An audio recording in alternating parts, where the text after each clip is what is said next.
Counsel, can you explain whether or why your theory would allow a cisgender boy who just couldn't make the boys' team? I mean, he doesn't have an equal opportunity, he can't play, there's no team he can play on, and let's say that his athletic ability can be shown that he has no competitive advantage and he wants to be on the girls' team. Why can't he on your theory? I appreciate the question. I think I just want to be clear about what we think the justification for the separate teams is. We don't think the boys' team is for better athletes and you have a backup team for athletes that aren't as good. I think the purpose of the teams is to control for the variable of sex-based advantages so that talented women athletes have all the same opportunities as talented male athletes. But also, untalented male athletes should be compared to untalented women athletes. So they're not being separated based on how good you are, right? The whole point is to allow female athletes to have all the same opportunities as men by controlling for the sex-based differential that comes through puberty.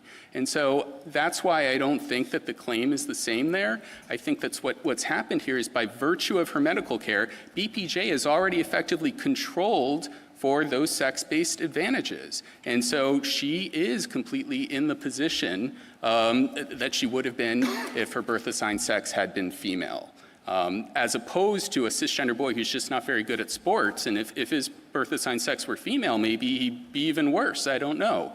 But again, the purpose is to control for the variable of sex to provide equality, not to have a good team and a team for people that Welcome can't cut back it. to 45th Perspective, the channel where we break down political speeches, public claims, and major headlines with context and balance. If you're new here, don't forget to like the video, subscribe to the channel, and turn on notifications so you don't miss future uploads. Today, we're taking a closer look at a speech by President Donald Trump titled, Watch. President Trump details the economic success of his historic first year. In this speech, President Trump lays out what he believes is one of the most successful economic turnarounds in American history, and he makes several strong claims about growth, investment, global respect, and overall economic performance. Speaking in Michigan, a state closely tied to manufacturing and working-class voters, Trump presents his administration's economic record as proof of rapid transformation. He describes the country as moving from economic decline to global leadership in a very short period of time. According to him, the United States has become the most attractive place in the world for investment, with unprecedented levels of money flowing into the economy. He frames this as a sign of confidence from both domestic and international players. Throughout the speech, Trump emphasizes that under his leadership, the economy has experienced strong momentum. He argues that businesses are expanding, people are earning more, and the overall economic environment is healthier than it was before he took office. Inflation, which has been a major concern for many households, is described as being under control, and he presents this as a major win for everyday Americans. Another key point Trump focuses on is the stock market. He repeatedly points to record-breaking performance as evidence that investors trust the direction of the country. In political messaging, the stock market is often used as a symbol of economic strength, and Trump clearly leans into that symbolism to support his broader argument that the nation is back on track. Trump also contrasts the current state of the economy with the past, painting a picture of a country that was previously struggling and is now thriving. This sharp contrast is central to his message. By framing the past as weak and the present as strong, he positions his leadership as the main factor behind the change. Supporters see this as confidence and decisive leadership, while critics view it as exaggerated rhetoric that overlooks long-term economic trends and global influences.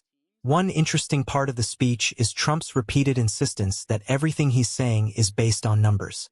While data is important, numbers don't exist in a vacuum. Economic figures can be interpreted in different ways depending on which data points are highlighted and which are left out. Some improvements may reflect policy decisions, while others may be influenced by global markets, previous administrations, or delayed economic effects. What's clear is that this speech is less about technical economic explanation and more about narrative. It's designed to project strength, success, and momentum.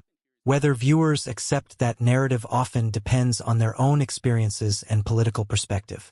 For some Americans, the economy may genuinely feel better. For others, rising costs of living, housing challenges, and job insecurity may tell a different story. At the end of the day, this speech serves as a reminder of how powerful messaging can be in politics. Economic success isn't just measured by charts and figures, but by how people experience life on the ground. Understanding the difference between political storytelling and economic reality is key to forming an informed opinion. That's why conversations like this matter. Here on 45th Perspective, the goal isn't to cheerlead or tear down, but to look at the full picture and encourage thoughtful discussion.